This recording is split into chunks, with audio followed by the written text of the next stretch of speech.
Yan ka Mother Earth, isa ka ba sa nagbabayad kagaya ko sa BIR ng tax every January or nag-renew? Para sa iyo ang video na to. Wait lang!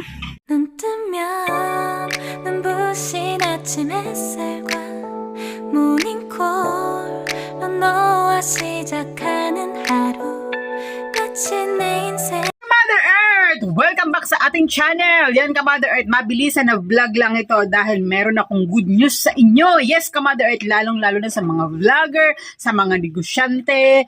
Hindi ako negosyante ha. Oo, negosyante pa. Nagdating na pala ako ka Mother Earth ng mga anik-anik, yung mga dried fish. Pero, wala pa ngayon. Pero good news ito sa lahat ng negosyante at sa mga nagba-vlog kagaya ko. Na kagaya ko na nagbabayad na sa BIR. Yes, ka Mother Earth. Siyempre, obligasyon natin bilang isang vlogger at isang negosyante na magbayad siyempre ng tax at pumunta sa BIR. At kanina nga ka Mother Earth, ang good news ito na yan ka Mother Earth. Huwag na natin patagalin pero damdaman story. Yan ka Mother Earth.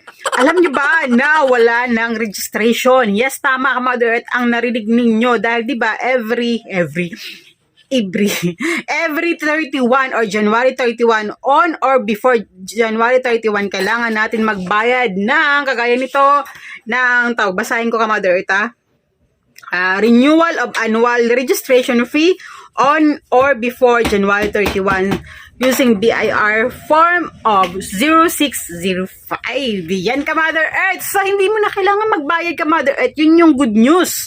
Dahil dati ka Mother Earth yearly po kasi na pumupunta ako sa BIR para magbayad ng 500 pesos para mag-renew. Yes ka Mother Earth, kailangan kasi natin ito, especially kagaya ko ka Mother Earth na may mga sponsor tayo, yung ganyan ka Mother Earth, at kumikita tayo kahit papaano sa ating pagbablog at sa mga MM. Yan ka Mother Earth lang yung good news ko sa inyo. So ang gagawin na lang ka Mother Earth ngayong January ay magpa-file tayo ng 2551Q.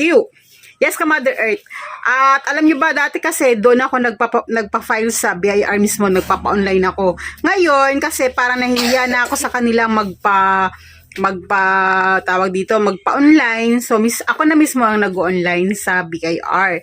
So, yan ka Mother Earth. Pag nagpa-file po ako ng 2551Q, ay sinasabay ko na ang pag-file ng 1701Q. Yes, ka Mother Earth by 2018 nang nakalagay ganyan ka Mother Earth. So wala lang, good news lang ito ka Mother Earth dahil alam nyo ba, marami akong inaalala ngayong January kasi ang daming renew sa tricycle, dito pa sa BIR. Kasi yan ka Mother Earth, manirisan ko talaga yung nagsusulat ako ka Mother Earth na mga gagawin ngayong January. Yes, ka Mother Earth. So, yun lang yung good news. Kung may mga kung may mga tanong kayo ka Mother Earth, huwag kang mahiyang mag-comment dyan sa baba. At, yan, hanggang dito na lang. Tapos na. Bye! 눈 뜨면 눈부신 아침 햇살